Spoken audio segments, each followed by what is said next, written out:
Bismillah. Alhamdulillah wassalatu wassalamu ala Rasulillah wa ala alihi wa sahbihi wasallam wa wala.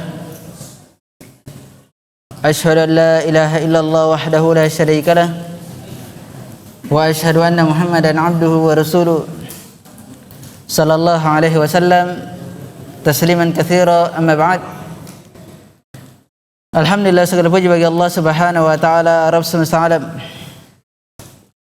Kita memuji Allah Subhanahu wa taala dengan pujian yang ikhlas, pujian yang tinggi, pujian kecintaan kepadanya.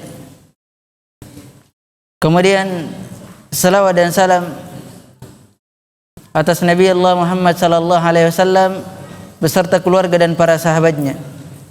Wa huwa uswatun hasanah, suri teladan baik. Alhamdulillahilladzi bi ni'matihi tatimmu shalihat. Allah Subhanahu wa taala mempertemukan kita kembali di salah satu rumah dari rumah-rumah Allah Subhanahu wa taala, di Masjid As-Sakinah. Semoga dengan pertemuan ini Allah Subhanahu wa taala senantiasa memberikan ampunan kepada kita semua. Senantiasa Allah Subhanahu wa taala memberikan rahmat kepada kita semua, dan senantiasa Allah Subhanahu wa taala senantiasa menjadikan kita orang yang saling mencintai karena Allah Subhanahu wa taala.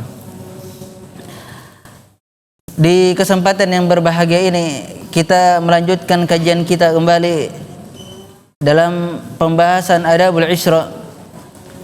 Namun dari pembahasan tersebut kita berada pada hak-hak atau berada pada berteman bersama para ulama. Untuk berteman kepada mereka, para ahlul ilmi, kita harus mengetahui hak-haknya, mengetahui adab bersama dengan mereka. Kita bacakan di dalam kitab Mawsu'atul Akhlaq, ensiklopedi atau pembahasan luas.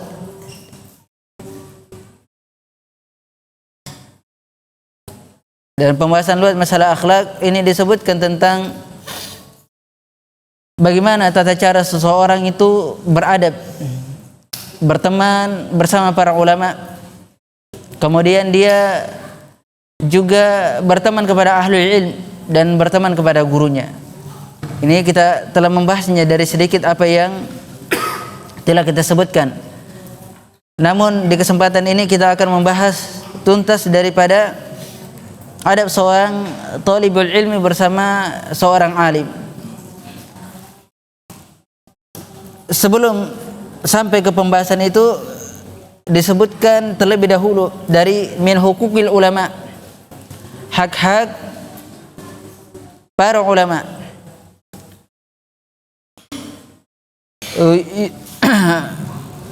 Kata beliau rahimahullah ta'ala, wa yurwa an amiril mu'minin Ali bin Abi Thalib radhiyallahu an min haqqil alim alaik idza ataitahu an tusallima alaihi khassatan wa ala al-qawmi 'amatan wa tajlisu qaddamahu wa la tushir biyadik atau biyadik wa la takmus bi'ainik wa la taqul qala fulan khilafu qawlik wa la ta'khudh bi thawbihi wa la tulahha alaihi fi su'al.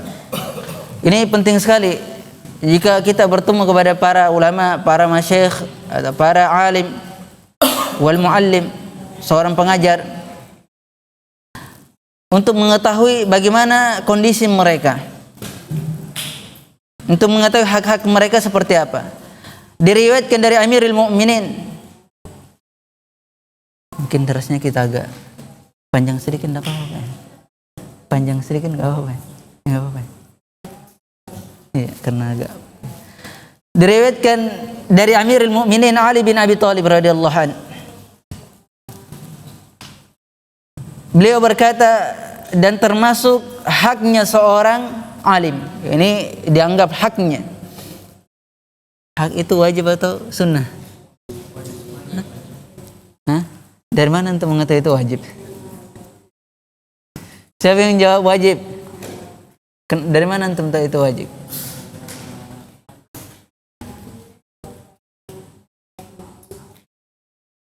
Hah? Siapa yang bisa datangkan dalilnya? Satu dalil saja.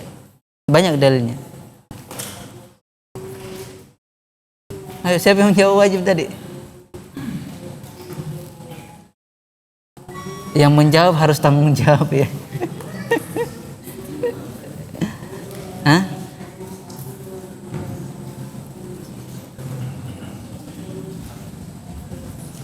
Hah?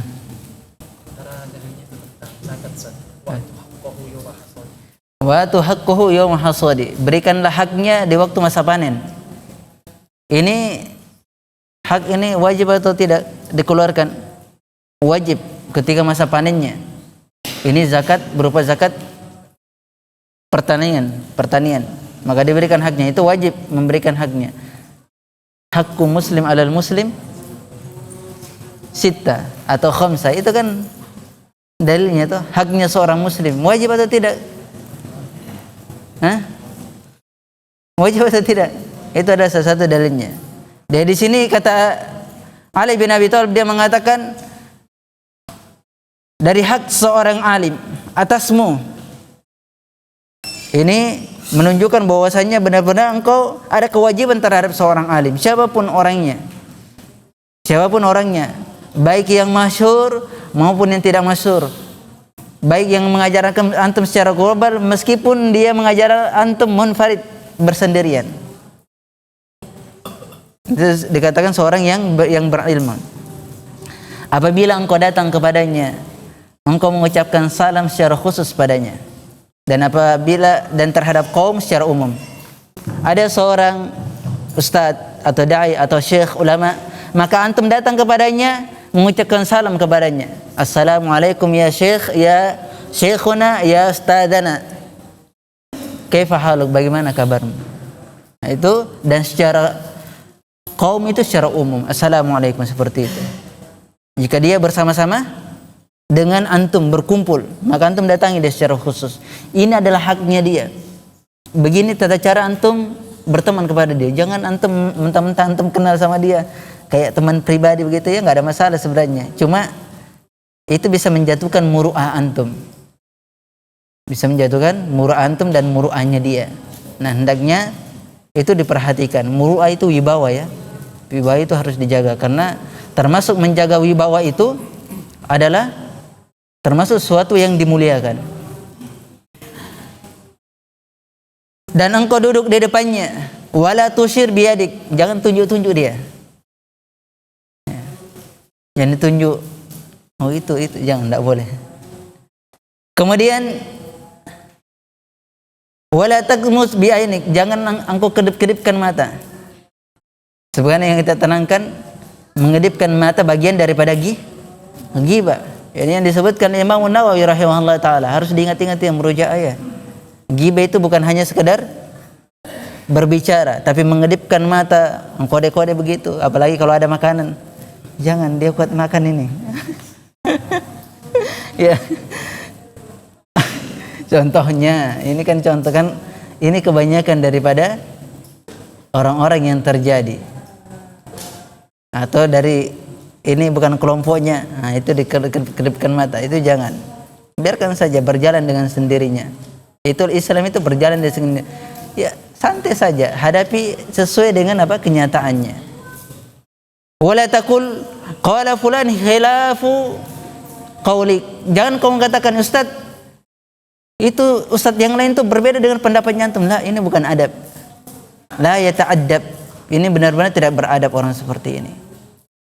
Kalau dia mengucapkan ucapan yang seperti ini mencocoki sunnah dan ada ulamanya, maka biarkan saja. Meskipun ada pendapat yang lainnya. Jangan dihantamkan, ini ustadz ini berkata begini, ustadz ini berkata begini. Nanti antum sampaikan ustadz ini berkata, ustadz senior ini berkata begini, itu tidak benar. Ini kita benar-benar dalam kitab ini diajarkan kita akhlak dan adab. Tapi ini dipraktekkannya. Wala ta'khud bi thawbihi, jangan kamu tarik-tarik bajunya. Ada enggak? Jarang ya orang-orang yang, kecuali kalau di Arab sana itu main tarik-tarik ya. Iya Pak ya. Pernah ditarik-tarik bajunya? Pernah tarik-tarik waktu umroh ya? Ya biasanya begitu. Kalau di Arab itu main tarik-tarik, dia tidak peduli. Dan wala tulaha alaihi fi soal, jangan engkau membebani dia dalam pertanyaan-pertanyaan.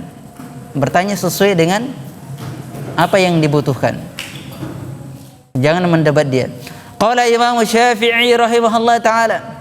Berkata Imam Syafi'i rahimahullah taala, ma a'lamu anni akhadtu syai'an min al-hadithi wala qur'ani aw nahwi aw ghairi dhalika min al-asya'i mimma kuntu astafidu illa ista'maltu fihi al-adab. Lihat Imam Syafi'i mengajarkan kita, tidaklah aku mengetahui, aku mengambil sesuatu dari hadis, sesuatu dari Al-Qur'anul Karim, atau sesuatu dari ilmu nahwu atau ilmu-ilmu yang lainnya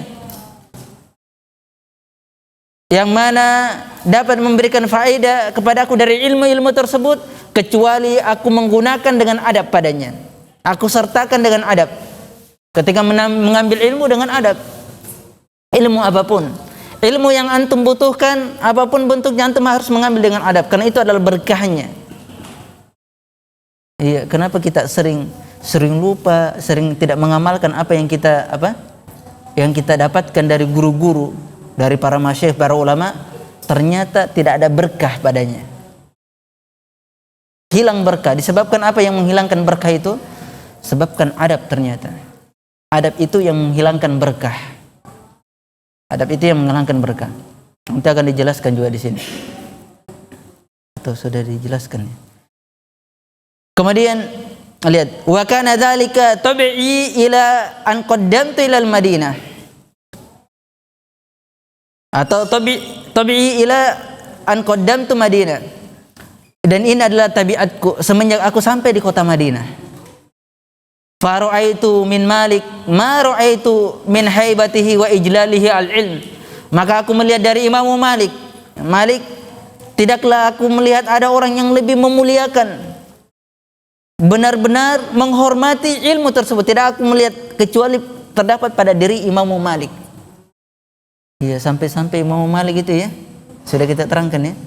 Imam Malik itu ketika orang datang ke rumah dia, lihat, orang datang ke rumah dia, budaknya itu selalu berkata kepadanya, ada orang yang mencarimu. Kata Imam Malik, apa kebutuhan dia? Kalau dia kebutuhan dengan ilmu, biarkan aku berdandan, biarkan aku berhias, biarkan aku atatohar, bersuci, berwudu, Masya Allah. Karena yang disampaikan adalah ilmu. Tapi kalau dia datang untuk urusan dunia, maka biasa saja Imam Malik. Imam Malik terlebih dahulu menanyakan kepada budaknya, terlebih dahulu. Kalau mereka datang dengan berbicara tentang ilmu, maka dia persiapkan pada bentuk yang sangat jamil, bentuk yang sangat indah. Kalau kita tidak mungkin orang datang bicara tentang ilmu pakai baju ketek-ketek saja ya, atau baju dalaman. Tidak cocok menyampaikan ilmu menggunakan baju dalam, atau kita murojaah menggunakan pakaian dalam, atau membaca Al-Qur'anul Karim menggunakan baju-baju biasa lah. Muliakanlah ilmu. Al-Qur'an itu sangat butuh dimuliakan lebih, karena dia adalah kalamullah. Jika ingin membaca Al-Qur'an, bersucilah dan berhiaslah dan memakailah baju yang paling terbaiknya, karena dia adalah kalamullah subhanahu wa ta'ala, yang seolah-olah ia berbicara kepada Rabbnya subhanahu wa ta'ala. Itu adalah ilmu, begitu adabnya. Ini kita belajar adab memang itu seolah-olah sulit, tapi kalau kita jalankan, maka berkah daripada apa yang kita jalankan dari ibadah, dari ilmu itu luar biasa berkahnya. Dengan bil adab tafhamul ilma, dengan adab engkau akan memahami ilmu. Kemudian kata Imam Syafi'i rahimahullah taala, fasdattu min dzalika hatta rubbama kuntu akunu fi majlisi usaffihu warqata tasaffuhan rafiqan hayatan atau haibatan lahu li alla yasma'a waq'aha. Lihat, Imam Syafi'i mengatakan, maka itu menambah lagi apa yang ada pada diriku berupa adab, sehingga apabila aku berada di majelisnya Imam Malik, kata Imam Syafi'i, maka aku membuka lembaran-lembaran kertasku, lembaran-lembaran kertasnya. Itu sangat pelan-pelan, sangat lemah lembut sekali.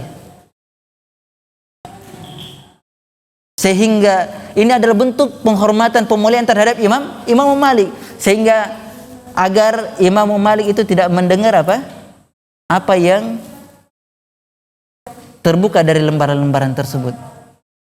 Masya Allah ya. Ini kertas seperti sampai segitunya Imam Syafi'i. Dia mengisahkan dirinya untuk ketika dia bermajlis di depan Imam Malik.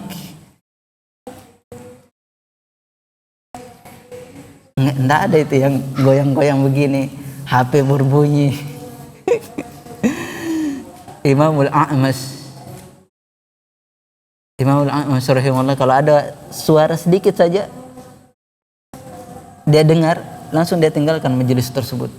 Imamul A'mas thiqah hafid, yang terpercaya, tidak pernah berdusta. Orang sangat butuh sama dia. Maka oleh sebab itulah adabnya para ulama. Luar biasa ya. Memang semakin jauh zaman, semakin jauh pula tingkat daripada adab tersebut. Ini hak-haknya mereka. Sekarang min adabi talibil ilmi ma'al alim. Adab penuntut ilmu bersama alim. Ini bersama. Bagaimana adabnya dia ketika dia bersama? Beda haknya. Itu dibedakan ya. Haknya dia seperti apa? Ini ketika dia bersama-sama. Ini kita jarang sekali. Ini kadang kita lalai yang seperti ini. Bahkan ada orang yang dia berteman kepada seorang alim, seorang ustaz, seorang syekh, ulama. Ketika dia memiliki kesalahan, langsung dia tinggal. Padahal dia berteman selama 10 tahun lamanya, 5 tahun lamanya. Karena kurangnya dia mempelajari adab. Sekiranya dia mempelajari adab, maka dia tidak akan meninggalkan orang yang memberikan manfaat kepada dia. Ini banyak kita yang seperti ini. Coba kita akan baca satu-satu. Saya anggap ya ikhwah, ini kitab luar biasa sekali, Masya Allah. Kalau bagi ana ini luar biasa sekali ini kitab, karena dia mengumpulkan tartib yang sangat indah. Aqwalnya ulama, hadisnya, dari Al-Quran terutama.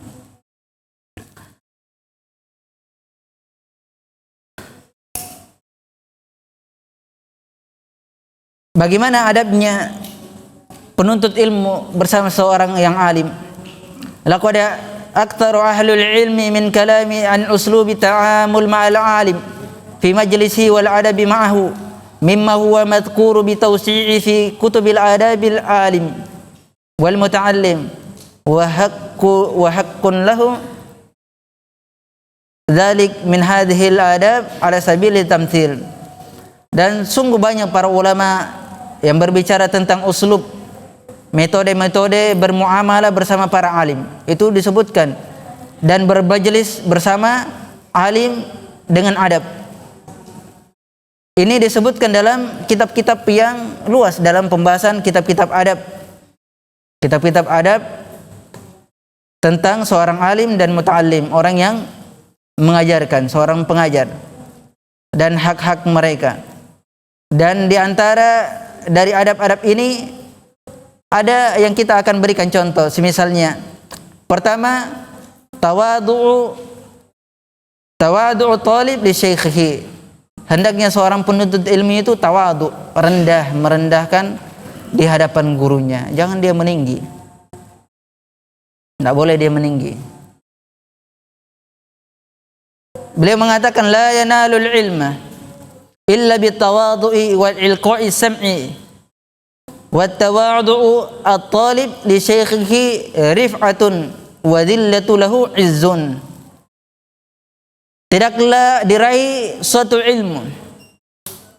Ilmu itu tidak akan diraih, la yunalu al-ilmu.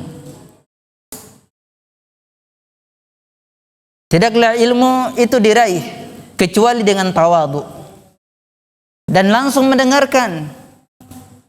Harus dengan tawadhu, rendah diri, langsung mendengarkan. Bukan mendengarkan dengan HP ya, internet.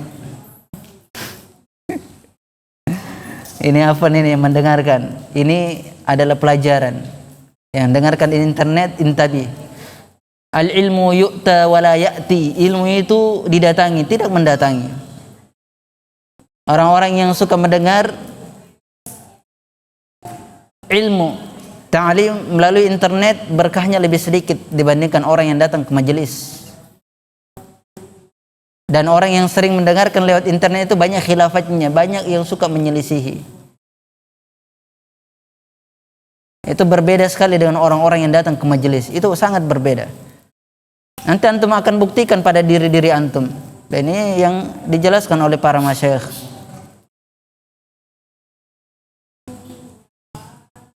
Dia tidak akan meraih ilmu kecuali dia harus datang ilqa'is sami, mendengarkan langsung. Karena ilmu itu qala haddatsana, al-ilmu qala haddatsana.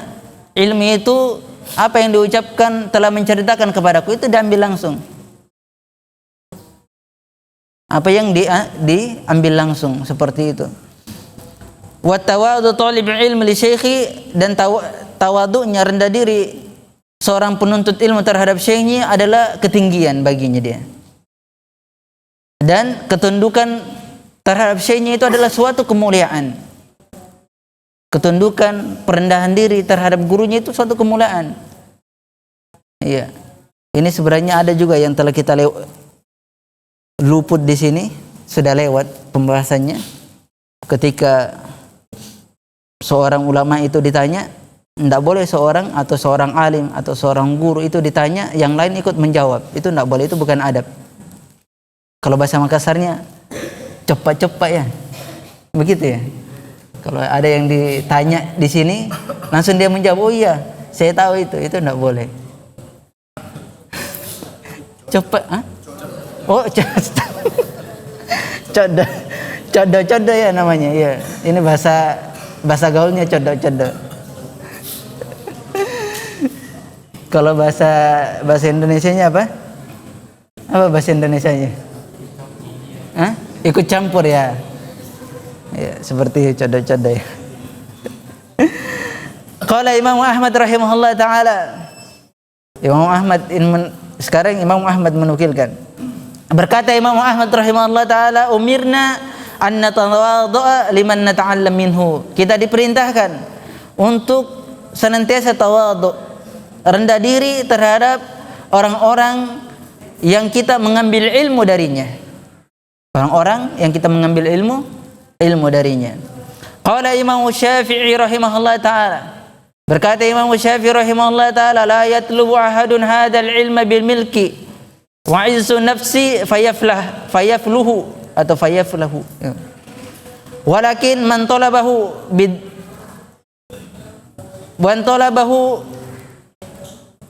badli nafsihi atau man talabahu bidulli nafsihi wa dhiqi aishihi atau bidikil ais wa khidmatil ulama aflaha. Ini dua keadaan, Masya Allah. Imam Syafi'i memberikan dua kebaikan yang sangat baik. Makanya kata Imam Syafi'i, Syekhul Islam Ibnu Taimiyah rahimahullah taala mengatakan, laisal akil alladhi ya'riful khair wa syarr, wa innamal akil alladhi ya'riful khairaini wa syarr syarraini. Bukanlah seorang yang berakal itu yang mengetahui antara hal baik dan buruk. Karena kalau anak kecil saja ditanyakan ini baik atau buruk, dikasih benda tajam, ditanya ini baik atau buruk, pasti dia bilang katakan buruk, dia tidak mau mengambilnya.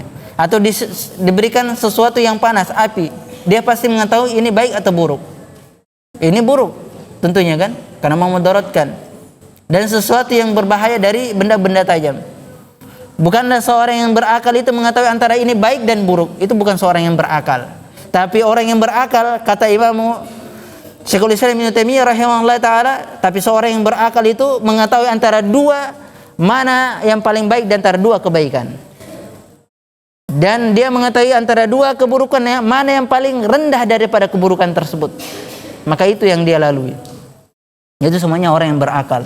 Bukan mengatakan ini baik, ini buruk. Itu gampang, semua orang bisa, biar anak kecil pun bisa. Tapi kalau dia mencari dua di antara dua kebaikan, maka itulah yang terbaik. Tidaklah seorang menuntut ilmu ini dengan pemiliknya,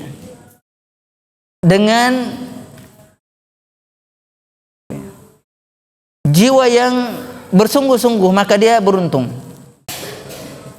Maka dia beruntung. Ini di sini disebutkan, maka dia falah, beruntungnya. Akan tetapi barang siapa yang menuntut ilmu dengan rendah diri, dengan kehidupan yang sempit. Ini kehidupan sempit artinya tidak bermegah-megahan ketika menuntut ilmu. Dan kehidupan yang sempit, dia qanaah, terus menjalankan apa yang dia bisa jalankan, dia tinggalkan urusan-urusan yang lain sampai ia berhasil mencapai tujuannya, cita-citanya. Dan dia memuliakan para ulama, maka dia lebih. Di sini disebutkan yang pertama dia apa? Orang yang beruntung. Tapi ini disebutkan lebih beruntung. Mana yang terbaik? Tentunya yang lebih, toh.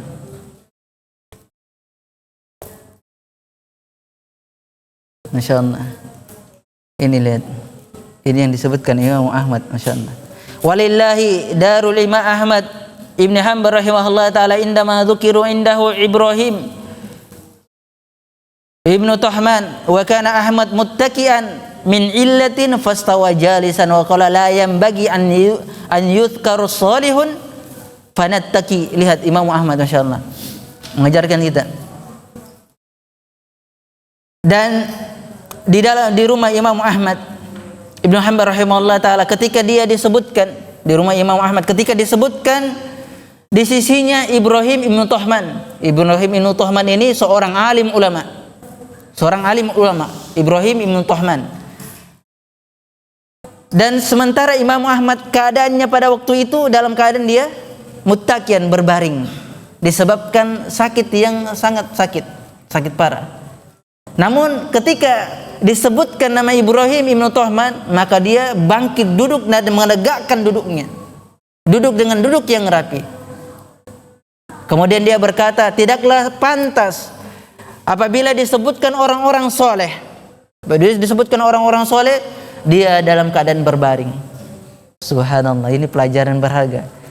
Kalau orang-orang soleh saja disebutkan seperti ini keadaannya, lalu bagaimana ketika hadis Nabi SAW disebutkan? Bagaimana lalu lantas Al-Quranul Karim disebutkan kepada kita semua? Lebih pantas lagi kita lebih tegap lagi. Ini Imam Ahmad ketika orang soleh itu disebutkan di sisinya seperti ini keadaannya. Maka bagaimana dengan hadis Nabi SAW? Lantas bagaimana dengan Al-Quranul Karim? Kalamullah subhanahu wa ta'ala. Ini lebih. Maka yang seperti ini memberikan pelajaran kepada kita bahwasanya ulama terdahulu itu tidak sembarangan. Dari sisi mengambil ilmu, sisi mendengarkan suatu ilmu, sisi mendengarkan ketika ia disampaikan sesuatu yang mulia, maka dia mengambilnya dengan seksama dan dengan baik sekali. Antum tahu kisahnya para sahabat mengambil ilmu? Siapa yang tahu kisahnya? Masih ingat, Pak? Kisahnya sahabat mengambil ilmu Nabi SAW. Itu para sahabat ketika mengambil ilmu, para sahabat itu mungkin sekali ilmunya, sulit lupa. Para sahabat Nabi SAW ketika dia mengambil ilmu itu dengan tenang, tegap, tidak ada satupun mereka bergerak. Seandainya dikisahkan, seandainya ada seekor burung yang hinggap di atas kepala mereka, maka burung itu tidak akan pernah terbang. Saking tenangnya mereka. Saking tenangnya mereka itu mengambil ilmu dari Nabi SAW.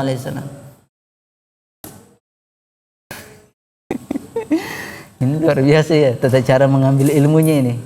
Inilah warisan Nabi SAW kepada para sahabatnya. Sahabat mewariskan kepada tabi'in, pada tabi'ut tabi'in. Maka mereka itu adalah generasi emas. Salatu qurunu al-mufaddalah. 3 generasi yang terbaik yang direkomendasikan oleh Nabi SAW. Wa ahsana an-nadim biqaulihi innal karimal asli ka gulsni kullama tahammal al-athmara tawadu'a wanhana. Atau dalam riwayat lagi, riwayat yang lain,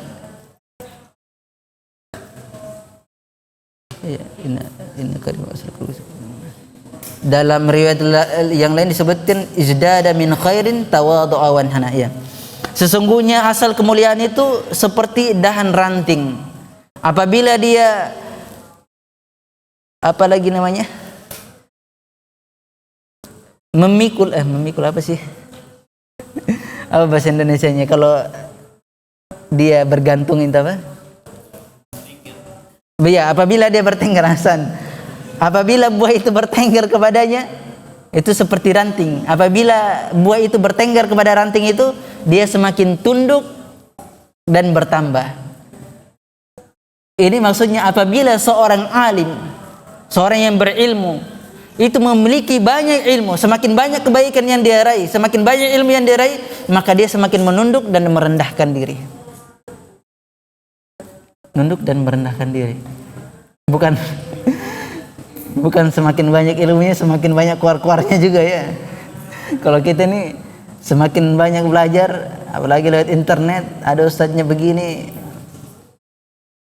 terus seolah-olah dia adalah tentara yang pertama di barisan terdepan. Kemudian akhadha Ibnu Abbas, ini kalam-kalam ulama semua ini, ya. Ini disebutkan ucapan-ucapan para ulama semua. Akhadha Ibnu Abbas radhiyallahu anhu ma'ului qadrihi wa fadlihi birukabi Zaid ibn Thabit al-Ansari qala hakadha amarna an naf'ala bi ulama'ina. Ibnu Abbas radhiyallahu an disertai dengan tingginya kedudukannya dan keutamaan itu mengambil tali kendaraan, tali tunggangan Zaid bin Thabit al-Ansari radhiyallahu an. Maka dia mengatakan, seperti inilah kami memuliakan para ulama kami. Seperti ini caranya kami memuliakan mereka. Wa qad nabbaha Allah Ta'ala ala dzalika fi qissati Musa wal Khadir alaihi wassalam biqaulihi innaka lan tastati'a ma'iya sabra. Hadza ma'ului qadri Musa al-kalim fi risalati wal ilmi hatta syarata alaihi as-sukut faqala fala tas'alni an syai'in hatta uhditha laka minhu dzikra. Lihat, Masya Allah, ya. Allah Subhanahu wa ta'ala memperingatkan perkara yang demikian. Perkara tentang apa? Apa yang kita bahas ini? Perkara tentang tawadu. Ahsan. Perkara tentang tawadu. Jangan safar, ya. Antum tahu safar? Safar itu pikirannya kemana-mana, matanya di depan, hatinya di rumah. Hatinya di rumah bersama dengan istrinya. Ya, kalau tidak ada istri, ya di pondok saja. Iya, betul, ya.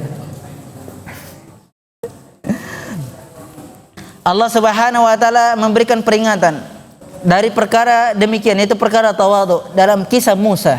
Lihat kisah Musa alaihissalam. Dalam kisah Musa bersama dengan Khadir alaihi wassalam, dengan ucapan Allah Subhanahu, firman Allah Subhanahu wa ta'ala, sesungguhnya engkau tidak akan mampu sabar bersama denganku. Itu Nabi Khadir telah memperingatkan Nabi Musa, sesungguhnya engkau tidak akan mampu sabar bersama denganku. Lihat, ini disertai dengan tingginya kedudukan Musa.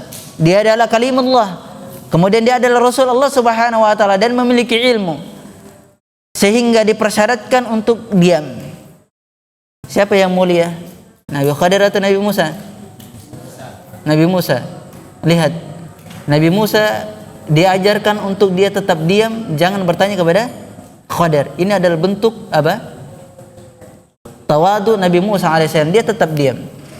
Padahal Nabi Musa alaihissalam itu memiliki kedudukan. Bisa saja Nabi Musa mengatakan, saya adalah Rasul Allah Subhanahu wa ta'ala. Itu adalah haknya membela dirinya.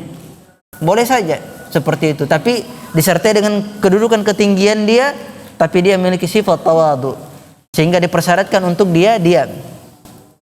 Maka Nabi Khadir alaihi salam itu berkata, janganlah engkau bertanya kepadaku tentang suatu hal sehingga aku menceritakan kepadamu apa yang terjadi.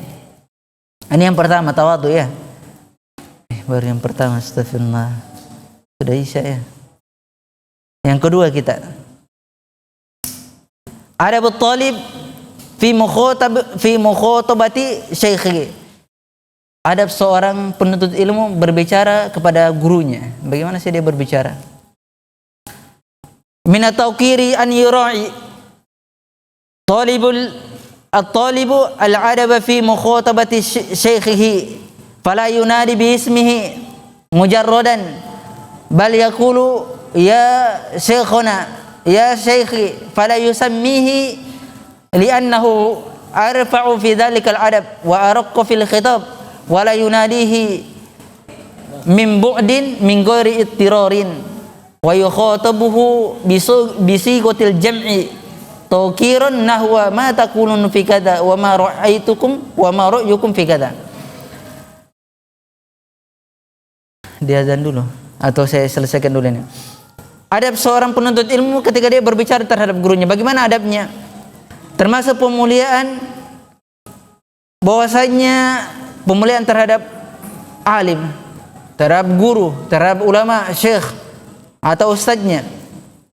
Termasuk pemuliaan terhadap mereka, hendaknya seorang talib itu memperhatikan adab ketika dia berbicara kepada gurunya. Dan janganlah dia memanggil namanya. Misalnya namanya Abdurrahman. Ya Abdurrahman. Itu tidak boleh. Meskipun dia sebaya, meskipun dia gurunya itu lebih muda dari dia. Seperti itu, meskipun gurunya itu lebih muda dari dia. Atau namanya seperti Ali. Ya Ali. Meskipun dia sudah tua sekali dan gurunya ini muda sekali, misalnya umurnya 60 tahun, gurunya ini masih 25 tahun, dia panggil namanya. Enggak, itu bukan adab. Kita ini diajarkan tentang adab. Ini babnya adab. Adapun bab antara dia kemanakan atau dia orang tua itu tidak ada masalah. Lain halnya. Bal yaqulu, hendaknya dia mengatakan ya syekhuna, wahai guru kami. Ya syekhi, wahai guruku. Atau dia mengatakan ya ustadana, wahai ustadku. Ya ustadzi, wahai ustad, ya wahai ustad kami, wahai ustadku. Ya muallimi, wahai pengajarku. Seperti itu cara memanggil. Dan jangan dia memanggil namanya. Yang demikian ini adalah lebih tinggi kedudukannya dan lebih beradab dan lebih lembut di dalam berbicara kepada guru. Dan tidaklah dia memanggilnya dari kejauhan, atau janganlah dia memanggilnya, tidak boleh dia memanggilnya dari kejauhan, memanggil atau dia memanggil ya syekh, ya ustaz, itu tidak boleh dia memanggil seperti itu. Min ghairi ittirar, kecuali dalam keadaan darurat. Ya, kecuali dalam keadaan darurat. Misalnya dalam keadaan darurat itu apa? Ustadznya lagi jalan atau gurunya lagi jalan, syekhnya lagi jalan. Kemudian ada anjing mengejar di belakangnya. Ya harus dipanggil, "Ustadz, ada anjing di belakang tuh." Iya kan? Kalau tidak ya gurunya nanti digigit anjing. Ini contoh, ini kan babnya yang darurat. Ini contoh saja. Nah, seperti itu. Diazan dulu lah. Atau sebentar lagi. Dan janganlah dia mengajak bicara dengan bentuk, dan hendaknya dia mengajak bicara guru tersebut dengan bentuk sigotul jama', dengan bentuk panggilan yang jamak. Itu adalah dalam bahasa Arab itu jamak itu apa? Banyak begitu. Maksudnya dalam bentuk seperti kalau di contohnya, kalau di Makassar itu kita, iya kan? Kita, nah itu kalau di Jakarta kalau kita itu berdua, iya sama-sama. Kalau kita di sini, ya sampean, ya seperti itu. Jangan dia memanggil kamu atau kau, ini kan bahasa kasar. Tapi hendaknya dipanggil dengan kata anda, engkau, ini dalam bentuk yang jamak. Dia mengatakan ini ada bentuk pemuliaan. Contohnya dia mengatakan ma taquluna fi kada, apa yang engkau maksudkan dengan seperti ini? Bagaimana pendapat antum dengan seperti ini? Seperti itu caranya. Ya silakan ya, dan atau sudah dulu ya? Mau dilanjut azan dulu.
Ini dihabiskannya, maksudnya tinggal sedikit lagi, baru kita insya Allah di pertemuan berikutnya masuk adab yang ketiga. Kata beliau, waqra akhi ahsanallahu ilaik, bacalah wahai saudaraku, semoga Allah subhanahu wa ta'ala memperbagus keadaanmu. Ma dzakarallahu ta'ala minad dilalah ala al-adabi ma'al muallimin nasi al-khairi sallallahu alaihi wasallam fi qoulihi ta'ala la taj'alu du'a ar-rasul bainakum ka du'a'i ba'dikum ba'da. Sebagaimana apa yang Allah bacalah wahai saudaraku, semoga Allah subhanahu wa ta'ala memperbaiki engkau. Apa yang Allah subhanahu wa ta'ala sebutkan di dalam Al-Quran berupa dalil-dalil tentang adab bersama muallim, bersama pengajar manusia yang paling baiknya, yaitu sallallahu alaihi wasallam. Bacalah dalam firman Allah subhanahu wa ta'ala, dan janganlah kalian itu memanggil Rasul di antara kalian sebagaimana kalian memanggil sebagiannya pada sebagian yang lain. Yaitu janganlah engkau memanggil Rasul itu dengan panggilan namanya, panggil dengan keadaan dia yang dimuliakan, yang Allah subhanahu wa ta'ala muliakan. Ya Rasulullah, ya Nabi Allah, seperti itu caranya. Memanggil para sahabat seperti itu cara memanggilnya.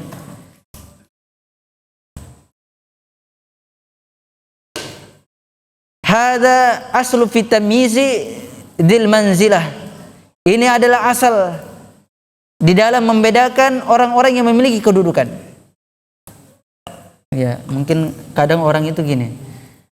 Dia lagi berselisih sama gurunya. Ini selisihnya luar biasa. Sudah tidak ada guru lagi, tidak ada ustaz lagi. Oh si fulan, oh Muhammad memang itu. Sudah tidak ada lagi kata-kata ustaz, padahal dia pernah menimba ilmu kepadanya. Ini adalah asal di dalam membedakan orang-orang yang memiliki kedudukan. Wa yufarriqu bainahu wa baina man lam yalhaq bi tabaqatihi. Dan ini dibedakan antara orang yang memiliki kedudukan dan orang-orang yang tidak sama sekali memiliki kedudukan. Itu dibedakan dari sisi pemanggilan saja. Atau contohnya orang-orang yang memiliki keutamaan seperti penguasa, presiden, maka kita panggil yang lebih sopannya, atau para gubernur, atau orang-orang yang memiliki kedudukan dari pemerintahan. Itu mereka berhak dipanggil dengan panggilan yang baik. Ya, seperti itu. Orang-orang yang memiliki kedudukan. Wa qala al-Khatib, itu al-Khatib al-Baghdadi rahimahullah taala, yaqulu ayyuhal alim, ayyuhal hafid wa nahwi dzalik. Hendaknya dia mengatakan, wahai orang yang alim, orang yang memiliki ilmu, wahai para penghafal, orang yang menghafal Al-Quran atau semisalnya, ma taquluna fi kada, apa yang engkau katakan pada perkara ini? Wa ma ra'yukum fi kada, bagaimana menurut engkau, bagaimana pendapat engkau tentang hal ini? Ma ra'yukum, bukan ra'yuka dalam bahasa Arab ya. Ra'yuka, bukan ra'yuka, tapi ra'yukum, menggunakan antum. La yusammihi fi ghaibatihi aidan bismihi, dan jangan engkau menyebut-nyebut namanya ketika dia tidak berada di sisimu, ketika dia berada di kejauhan, jangan engkau sebut. Engkau sebut nama ustaz ketika di depannya, tapi ketika dia jauh tidak berada di sisimu, namun engkau sebutkan namanya. Ini juga bukan adab. Tetap engkau memuliakan dia, karena dia adalah orang yang mulia. Illa makrunan bima yas'uru bi ta'adimihi, kecuali engkau boleh menyebutkan namanya, kecuali digandengkan dengan sesuatu yang masyhur dengan pengagungan dia, seperti engkau mengatakan berkata Syekh Muhammad, berkata Syekh Abdurrahman. Nah, itu namanya kan disebutkan, tapi ada sandaran, gandengan pemuliaan terhadap dia. Atau berkata Syekh Ali, atau berkata Ustadz Khalid, atau berkata Ustadz Khalif, atau lain sebagainya dari ustadz-ustadz yang ada. Seperti itu cara memanggil mereka, meskipun di kejauhan. Ini daripada adab bersama para seorang alim. Wallahu ta'ala alam. Ini apa ini? Madu. Ini madu yang mau dibagikan. Saya mau tanya yang di belakang. Ini saya kasih madu asli loh. Bukan madu palsu ini. Ada catatannya, silakan dicatat. Apa yang diriwayatkan oleh dari Amirul Mukminin? Apa ucapan dia? Itu nanti yang di belakang kasih kertas kalau memang ada kertasnya. Ini jangan yang sudah dapat hadiah ngacungnya. Kasihan yang belum dapat hadiah. Imam Ahmad, perkataannya, apa perkataan Imam Ahmad? Sudah pernah dapat hadiah enggak? Kalau pernah jangan. Kasih yang lain, berbagi. Berikan saudaranya, kadang-kadang kepada saudaranya yang lain. Awas kalau salah ya. Iya. Apa yang dikatakan Imam Ahmad? Hah?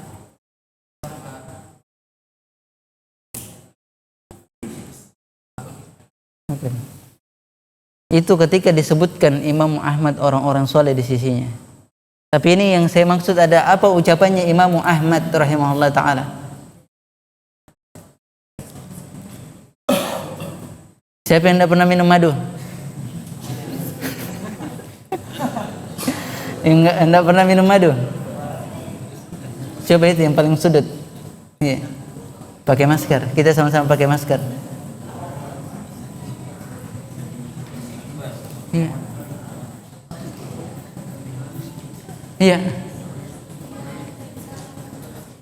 Enggak kedengaran. Kasih kedengaran.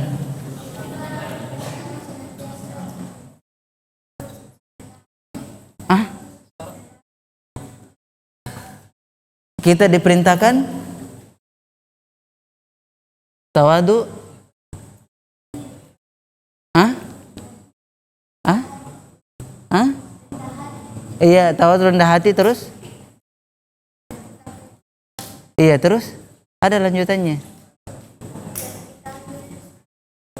Ahsan. Barakallahu fikum. Kita diperintahkan untuk senantiasa tawadu, rendah diri dari orang-orang yang kami mengambil ilmu darinya. Ambil satu, dipilih saja.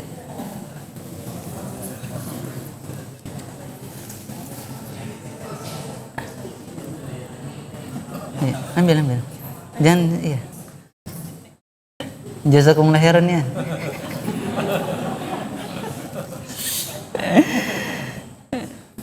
Itu ada kertasnya yang di belakang.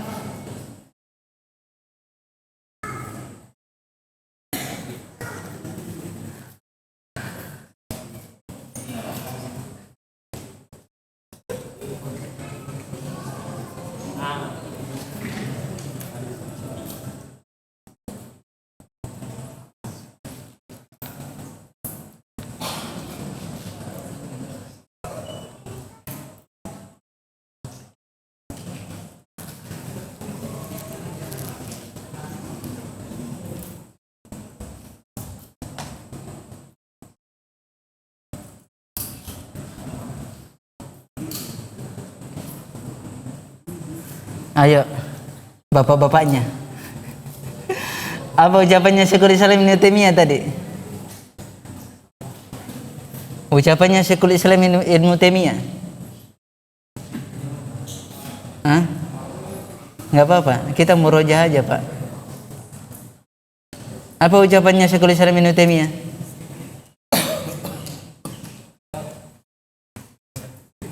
Antum bapak-bapak tuh anaknya berapa?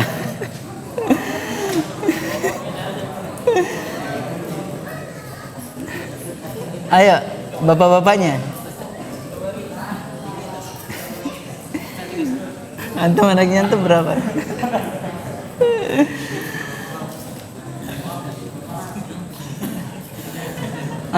Antum sudah dapat tadi.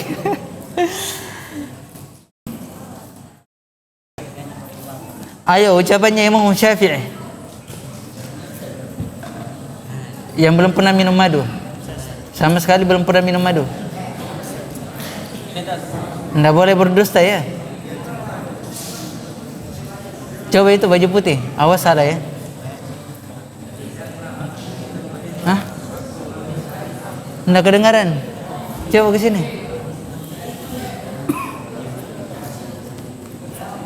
Coba baca.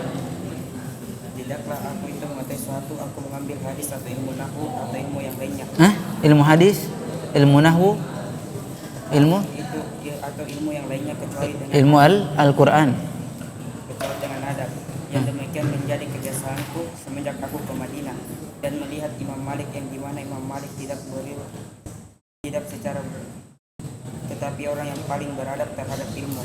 Maka dari itu aku menambah suatu perkara itu menjadi kebiasaan sehingga aku di majelis Imam Malik membuka lembaran secara pelan sekali agar tidak terdengar suara apapun untuk bermajelis. Itu masih ada yang kurang. Mimma kuntu astafidu illa istamaltu fil adab. Dari apa-apa yang dapat memberikan faedah, tidaklah aku mengambil kecuali aku menggunakannya dengan adab. Ambil satu. Yang sudah dapat hadiah tidak boleh lagi. Ada ini jawabannya yang di belakang. Nanti biasanya ada dari belakang.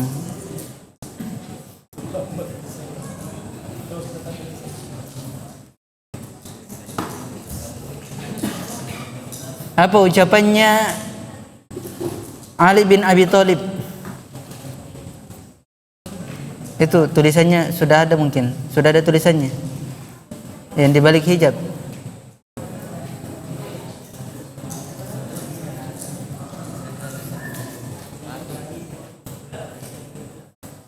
Biasanya mereka menulis. Nanti saya kasih hadiah kepada orang lain baru ada tulisannya. Enggak ada. Enggak ada.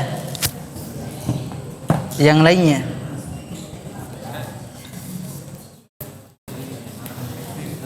Bahasa Arabnya.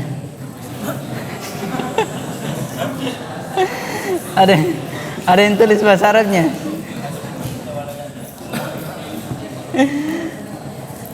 Ayo, siapa yang belum pernah minum madu?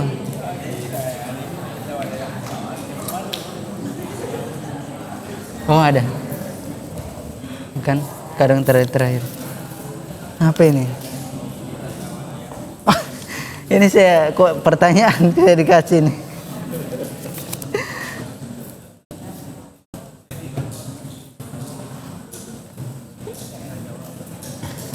Ini saya butuh jawaban, bukan pertanyaan. Ini ditanyakan, manakah yang utama dipelajari, adab atau tauhid? Tentu tauhid. Karena tauhid itu adalah adab yang paling tingginya, tidak ada yang mengalahkan tauhid. Karena dia adalah semakin tinggi tauhid seseorang, semakin tinggi pula adabnya apabila dia mengamalkannya. Adab yang paling tingginya adalah tauhid. Itu satu kesatuan. Di dalam tauhid itu adalah adab. Atau di dalam tauhid itu ada adab. Nah. Mana? Ayo satu pertanyaan lagi. Ini Amirul Mukminin, siapa yang ini? Yang belum pernah minum madu, yang belum pernah dikasih hadiah. Enggak, sebelah sini sudah. Coba antum.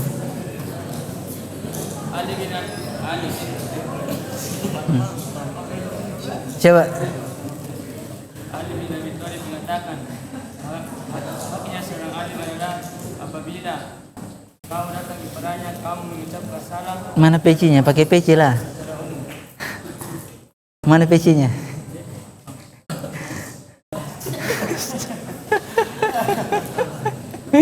Ya, terus. Dan engkau duduk di depannya dengan Adab apa bagaimana? dan engkau duduk di Pertamanya bagaimana?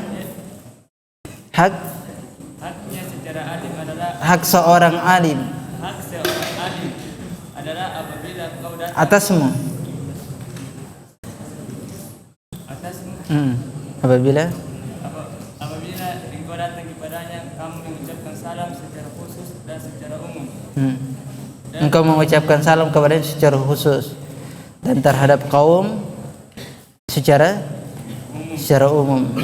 Dan engkau duduk di depannya, jangan kamu tunjuk-tunjuk dia, dan jangan kamu kedip-kedipkan mata, dan jangan kamu katakan, Ustaz, pendapat antum berbeda dengan Tidak ada saya bilang Ustaz pendapat antum. pendapat Ustaz berbeda dengan Tidak ada saya bilang, tidak ada di sini disebutkan pendapat Ustaz beda dengan pendapat Ustaz yang lainnya. dan jangan kamu dan Fulan itu menyelisih pendapatmu. Jangan kamu tarik bajunya terus.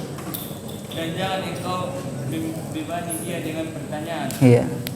Lain kali kalau ke majelis pakai peci ya, biar lebih ganteng dikit lah. Iya. Ini yang di belakang takut dia dikasih madu. Padahal ini madu asli, bukan madu palsu ini. Kalau madu palsu ya bolehlah takut. Tapi kalau ini madu asli kan nggak masalah. Iya. Demikian apa yang bisa kita sampaikan di kesempatan yang berbahagia ini. Lebih dan kurangnya mohon dimaafkan apabila ada kekeliruan yang kita sampaikan. Kesalahan semoga Allah Subhanahu wa taala mengampuni kita dan mengampuni orang-orang yang mendengarkan kekeliruan dan kesalahan tersebut. Wa akhiru da'wana subhanakallah wa bihamdik asyhadu an la ilaha illa anta astaghfiruka wa atubu ilaik. Wallahu taala a'lam bissawab. Alhamdulillahirabbil alamin.